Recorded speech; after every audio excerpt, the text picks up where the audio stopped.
करत आहोत, ज्याच्यासाठी ज्यांनी अथक परिश्रम घेतले आणि त्यांच्यामुळे हा दिवस आपल्याला बघायला भेटला, अशी महात्मा गांधी. माझ्यासारख्या तुमच्यासारख्या त्या ग्रामीण भागातल्या गोरगरीब मुलाला जगभर प्रवास करता आलं, आपलं विश्व निर्माण करता आलं, हे सगळं ज्यांच्यामुळे घडलं असे डॉक्टर बाबासाहेब आंबेडकर. आपल्यामध्ये समाजामध्ये ताटमानेने जगावं, एक सांस्कृतिक वारसा घेऊन पुढं जावं, ही शिकवण आपल्याला आपल्या जाणत्या राजाकडनं भेटली असे छत्रपती शिवाजी महाराज माझ्या जीवनाचे शिल्पकार, ज्यांच्यामुळे मी तुमच्यासमोर उभा आहे, असे माझे आई वडील, मंचावर उपस्थित असलेले इथे कर्तव्यदक्ष सरपंच कोल्हे साहेब, त्यांची टीम, इथल्या शाळेचे सगळे शिक्षक आणि खऱ्या अर्थाने आजच्या कार्यक्रमाचे जे प्रमुख पाहुणे आहेत किंवा या देशाचं भवितव्य आहे ते सगळे माझ्यासमोर बसलेले विद्यार्थी. सरांनी छोटीशी स्टोरी माझी सांगितली, जसं माझं गाव इथं निमगाववाड्याचं आहे.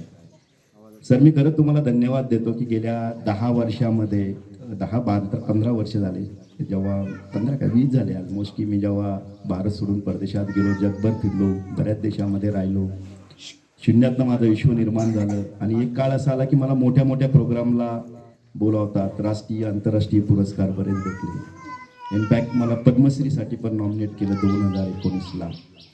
हे मी सगळं तुम्हाला याच्यासाठी सांगतो की आजचा दिवस माझ्यासाठी खूप चांगला आहे. काल मी नागपूरला होतो, साहेबांनी फोन केलं, माझ्या डोक्यात नागपूरनं विमान घ्यावं आणि पुण्याला जावं, असं दात माझा काढलेला आहे. पण मी म्हटलं की चला, हा योग येणार नाही. तुम्ही माझं बालपण जागृत केलं. म्हणजे इथं सगळे बसलेले समोर त्या काळातला संजय वाळा आज मला दिसला. तर धन्यवाद. ही वेळ कदाचित येणार नाही परत असं मला वाटतं. आज मी इथं आल्यानंतर मी जे बघितलं की म्हणजे मला पुन्हा 1-2 सूचनाही अशा करायच्या की हा कार्यक्रम खरा या विद्यार्थ्यांसाठी आहे. तर मी थोडंसं सजेशन देतो, कोणाला राग येऊ देऊ नका. फक्त मला असं वाटतं तुम्ही कधी विद्यार्थ्यांचा कार्यक्रम ठेवत असेल ना, तर प्रमुख पाहुण्याचा पण सत्कार करू नका, त्याच्यात वेळ घालू नका, कृपा करू. मुलं बोर होतात, बरोबर आहे. हा कार्यक्रम त्यांचा आहे, त्यांचा सत्कार करा. आपण एक दुसऱ्यांचा सत्कार दररोज करतो, मानपान असावा, संस्कृती असावी, मी त्याच्या बिलकुल विरुद्ध नाही. पण जेव्हा कधी तुमचा कुठलाही कार्यक्रम असेल शाळेचा, तर विद्यार्थ्यांना हे द्या. जसं सरांनी सांगितलं की माझं शिक्षण ग्रामीण भागात झालं, तुमच्यापेक्षा हालाकीत झालं. मला 15 ऑगस्ट आणि 26 जानेवारी आली की खूप आनंद व्हायचा, कारण त्याच वेळेस कपडे भेटायचे. तुम्हाला मी सांगू इच्छितो, 7वी पर्यंत माझ्याकडे एकच फाटलेली पॅन्ट होती. तेव्हाच आमच्या तर खाकी ड्रेस होता. मला वाटतं त्या गव्हर्नमेंटने ड्रेस बदलला वाटतं. अरे, खाकीची पॅन्ट होती आणि एक पांढरा शर्ट होता माझं सगळं. पण मला 15 ऑगस्ट आला की खूप आनंद व्हायचा. त्याचं फक्त कारण 15 ऑगस्टचा काही फार आनंद नसायचा की नवीन कपडे भेटतील, त्याचा मोठा आनंद. तर तुम्ही धन्य आहात की आज आई वडील तुमची सगळ्यांची केअर करतात. आणि मित्रांनो, तुम्हाला खरंच सांगतो की जगात इतिहास कोण घडू शकतं माहिती आहे तुम्हाला? ज्यांनी चटके खाल्ले. तुम्ही इतिहासाचे सगळे जर पानं उलटून जर बघितले असतील, तो कुठला राजा असो, कुठल्याही क्षेत्रात असो, तर ज्यांनी आयुष्यात चटके खाल्ले तोच इतिहास घडू शकतो. आणि म्हणून माझं नेहमी म्हणणं आहे, आता जर तुम्ही कलेक्टर, SP किंवा औद्योगिक क्षेत्रात जर बघितले मोठे मोठे लोक आहेत, तर ते सगळी पोरं जी आहेत किंवा सगळ्या ज्या मुली आहेत त्या जिल्हा परिषद शाळेतनं शिकलेल्या आहेत. म्हणजे तुमच्यामध्ये जे टॅलेंट आहे ते कोणात नाही. माझी दोनही मुलं परदेशात, माझी मुलगी पण परदेशात आहे, 10-12 वर्षापासून शिकते. मुलगाही माझा इंटरनॅशनल स्कूलमध्ये शिकतो. पण माझ्या असं लक्षात आलं की जिल्हा परिषदेच्या शाळेच्या मुलामध्ये टॅलेंट असतं ते कोणात नाही. जेव्हा मी शाळेत एंट्री केली त्यावेळेस मी बघितलं की जो कॉन्फिडन्स मला दिसला, कोणी म्हटलं मी सांस्कृतिक मंत्री आहे, कोणी म्हटलं मी स्वच्छता मंत्री, त्या मुलींचा चेहरा मला आठवत नाही, माफ करा, पण त्यांचा जो कॉन्फिडन्स मी चेहऱ्यावरती बघितला, आम्ही सांगतो पुण्यातल्या 90% शाळेतल्या कुठल्याही मुलाकडे मुलीकडे नाही. आणि त्याचं सगळं श्रेय जातं शिक्षकांना, गावकऱ्यांना, की एवढं चांगलं एकत्र येऊन काम करतात. माझं असं मत आहे की विजन आणि मिशन असतं. तुमच्याकडे विजन असावं, मिशन असावं. या शाळेचं विजन शिक्षक आहे, पण या शाळेचं मिशन गावकरी आहे. हे जर एका पेजवरती आलं तर काही पण होऊ शकतं. तर ते खूप महत्त्वाचं आहे. दुसरं मला इथे असं सांगायचं की मुलांना स्वतःला कधीच कमी समजू नका. तुम्ही जेव्हा बघता की शहरातली पोरं असतात, आज या 2 मुलींनी इंग्रजीत बोललं, तुम्हाला सांगतो तेवढी इंग्रजी बोललो मी ग्रॅज्युएशनला. मी जेव्हा ग्रॅज्युएशनला म्हणजे मी 12वी झाल्यानंतर औरंगाबाद शहरामध्ये गेलो आणि तेव्हा तिथं इंग्रजी एवढी मला बोलायला शिकलो. तर तुम्ही खरंच धन्य आहात. आणि त्याहीपेक्षा मी सगळ्यात याचं क्रेडिट जे ना, मला माहित नाही कोणत्या शिक्षकांनी या मुलांना इंग्रजी शिकवली. मी ऑब्झर्व करत होतो की प्रोनाऊन्सिएशन म्हणतात, म्हणजे इंग्रजी कुठली भाषा बोलताना त्याच्यावरती एक प्रभुत्व असतं, त्याचं उच्चार जे असतात ते इतके चांगले करत होते की मला थोड्या वेळासाठी वाटलं की हे स्टँडर्ड इंग्लिश मीडियमच्या विद्यार्थ्यांनी आहेत. खरंच हे खूप मोठं काम आहे. कशा ग्रामीण भागामध्ये एवढं सगळं काय होतं, खरंच वाकण्यासारखं आहे. दुसरं मला तुम्हाला विद्यार्थ्यांना एक सांगायचं, दररोज आरशासमोर उभं राहायचं. काय करायचं? आरशासमोर आणि म्हणायचं मी सगळ्यात चांगला, मी बेस्ट. हा आत्मविश्वास तुमच्यात आला पाहिजे, तेव्हा तुम्हाला काहीतरी करायचं. सरांनी सांगितलं की मी 4थ्या वर्गात असताना, 7वी सर अनवते नावाचे माझे सर होते. अनफॉर्च्युनेटली आयुष्य खूप असं असतं की मला आयुष्यात त्यांना भेटायची फार इच्छा होती, पण ते या जगात नाहीत. आणि 15-20 वर्ष मी माझा संसार करण्यात बिझी झालो, मला त्यांना भेटता नाही आलं. पण त्या गुरुजींना मी सांगितलं होतं की आकाशात बघितलेलं विमान, मला या विमानात एकदा बसायचं आहे. गुरुजी फार हुशार असतात. त्यांच्या लक्षात आलं की ऊट आहे पहाड के नीचे, म्हणजे याच्याकडनं अभ्यास करून घ्यायचा. त्यांनी सांगितलं तुला खूप अभ्यास करावा लागेल, तुला माझं सगळं काम करावं लागेल. तेव्हा शिक्षक लोक गावात राहायचे आणि स्वयंपाकही तिथे करायचे. आणि खरं ते वेगळीच होतं की मग आम्ही त्यांना लाकडं, काड्या गिड्या जे म्हणता आणून द्यायच्या, गौऱ्या आणून द्यायच्या, हे सगळं आम्ही करायचो दररोज सकाळ संध्याकाळी. कारण मला असं वाटलं की या विमानात बसवणारा जो मालक आहे, की ह्या विमानात बसून घेणार जाणारा कोण आहे, तर माझा शिक्षकच आहे. मला हे पण माहित नाही की त्याला विमानाला पायलट असतो किंवा विमान दुसऱ्याचं असतं. आणि मग त्यांनी सांगितलं की अभ्यास करा, हे करा. म्हणजे जी जागृती किंवा जे शिक्षकांनी जो कॉन्फिडन्स तुमच्यामध्ये आणला तो खूप महत्वाचा होता.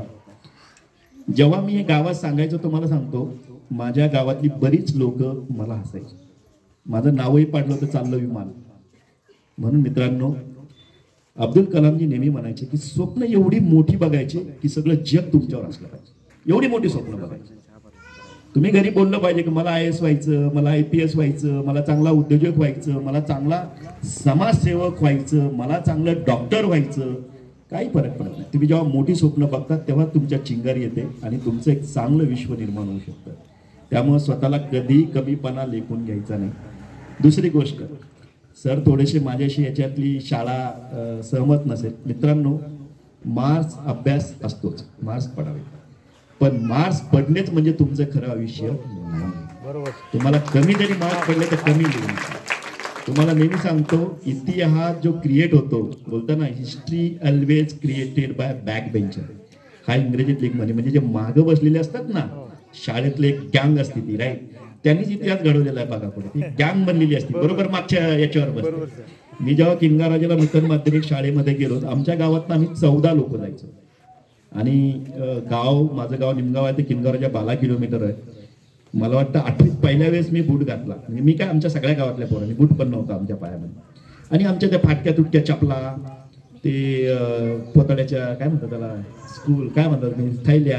त्यामुळे आम्हाला पुढच्या रांगेत काही मास्तर बसून द्यायचे, आम्हाला सगळ्यात शेवटी राहायचं. पण त्याचे फायदे खूप आम्हाला, म्हणजे आमचे टॅलेंट एवढं आमच्यात आलं. तर ते टक्क्याची शाळा होती. म्हणजे जेव्हा जायचं, आम्ही कधी दरवाज्यातनं आलो नाही, दरवाज्यातनं शाळेत गेलो नाही.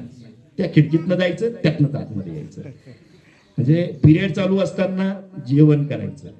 हे सगळं म्हणजे मी तुम्हाला हे सांगतो की अशी वागणूक थोडीफार भेटते, पण त्याचा अर्थ हा नाही की तुम्ही स्वतःला कमी लेखावं, स्वतःला हे करावं. जसं मी म्हटलं की मला सायकल घ्यायलाही पैसे नाही. सरांनी स्टोरी सांगितली. मला 7व्या वर्गात असताना मला तेच आमच्या अनवर सरांनी तू स्कॉलरशिपची एक्झाम दे, खूप अभ्यास करून घेतला. आणि मी अमरावती विभागातनं पहिला आलो होतो त्यावेळेस. आणि त्यावेळेस मला 700 रुपये भेटले. आणि त्यावेळेस आपले जे मागचे आमदार होते,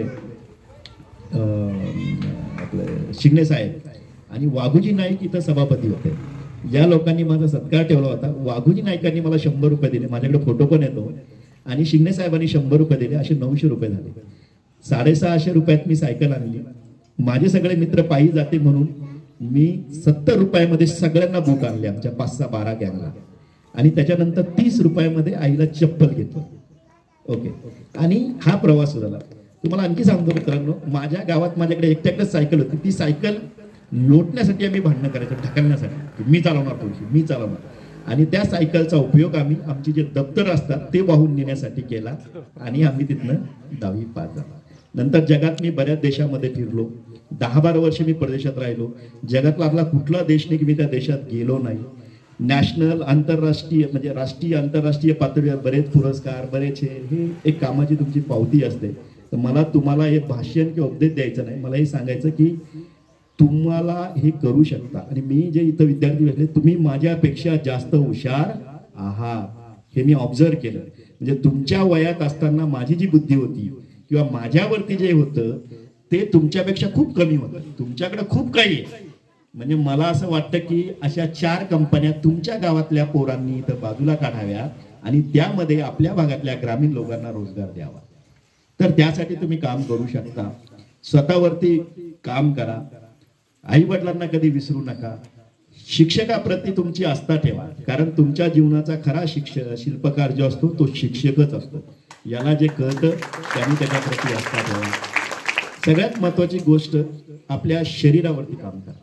तुम्ही जर जग बघितलं, म्हणजे छत्रपती शिवाजी महाराज असतील किंवा कितीही राजे होऊन गेले, जेव्हा त्यांची साथ आरोग्याने सोडली त्यांचं राज्य संपलं. व्यायाम करा, स्वतःच्या जेवणाकडे लक्ष द्या. आणि सगळ्यात जर तुमचा आजचा एक मित्र आहे, कोण मित्र झालेला आहे तुमचा? प्रत्येकाचा एक मित्र आहे. काय नाव आहे त्याचं? मोबाईल. बरोबर आहे ना? तो मृत तुमचा झालेला आहे. त्यापासून थोडंसं दूर तुम्हाला जर राहता आलं तर खूप मोठं काम होऊ शकतं. सर, मी जास्त काही वेळ घेणार नाही, पण मला या शाळेविषयी 1-2 गोष्टी ज्या सजेस्ट करायच्या आहेत. की आता मी बघितलं, दत्ताभाऊंनी मला शाळा इथल्या शिक्षक टीम विषयी खूप सांगितलं की इथं खूप चांगली बिल्ड झालेली टीम आहे. तर तुम्हाला कधी जरी वाटलं की मला जर फुल ना फुलाची पाकळी, तुम्हाला जर काय माझ्याकडनं मदत असेल, मदत ह्या वेगळ्या प्रकारच्या असतात. कारण मी बऱ्याच ठिकाणी डायरेक्टर बॉडीमध्ये आहे, गव्हर्नमेंटच्या, सेंट्रल गव्हर्नमेंट असेल, स्टेट गव्हर्नमेंट असेल, अजून काही जागतिक पातळीवरती मी मेंबर आहे, कुठे डायरेक्टर आहोत. तर तुम्हाला कुठे कुठे लागेल, जर मदत लागेल तर त्याचाही मला फोन करा. मी निश्चित, मला जसा काय वेळ भेटेल त्याचा मी प्रयत्न करेल. आणि आणखी या शाळेला आणखी चांगलं कसं घडवता येईल, आणि या स्वातंत्र्य दिनाच्या निमित्ताने मला असं वाटतं की तुमच्यातल्या या सगळ्यांचं करिअर खूप चांगलं व्हावं, सुपिरियर व्हावं, आणि एक दिवस तुम्ही तिथं गेस्ट असावं आणि तुमचं भाषण मी ऐकावं, अशी माझी तीव्र इच्छा आहे.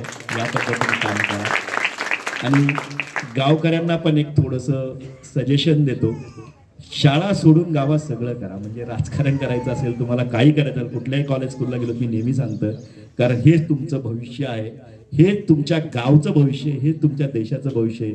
तर माझी विनंती गावकऱ्यांना, तुमच्या कमिटी मेंबरला, की जेवढं तुमच्या शिक्षकांना, शाळेला जेवढी काय तुम्हाला मदत करता येईल तेवढी त्यांना मदत करा. म्हणतात ना, मला डॉक्टर बाबासाहेब आंबेडकरांचं तर एक वाक्य खूप आठवतं लहानपणापासून. डॉक्टर बाबासाहेब आंबेडकर नेहमी म्हणायचे की हा समाज सुधारणेचा रथ मी इथपर्यंत आलेला आहे. तुमच्याकडनं पुढे नेता येत असेल तर जरूर न्या, पण कृपा करून त्याला मागे ओढण्याचा प्रयत्न करू नका. हे वाक्य खूप महत्त्वाचं. तर बरेच लोक असतात, पण त्यांना जर जमत नसेल तर कदाचित त्याला मागे ओढण्याचा प्रयत्न करू नका, जेणेकरून ही शाळा, मला असं कळलं की तालुका पातळीवरती तुम्हाला पारितोषिक भेटेल. या पद्धतीने तुम्ही काम केलं तर या शाळेला राष्ट्रपती पुरस्कार पण भेटू शकतो. आणि तो भेटण्यासाठी किंवा राष्ट्रीय आंतरराष्ट्रीय पातळीवर पुरस्कार भेटण्यासाठी मी जरूर एकदा इकडे, किंवा जेव्हा मला वेळ तुम्ही एकदा ऑफिसला या. त्याचे काही प्रपोजल असतात, मी सांगेन. मी दिल्लीला, मुंबईला त्याचा पाठपुरावा करतो असं मी तुम्हाला आश्वासन देतो.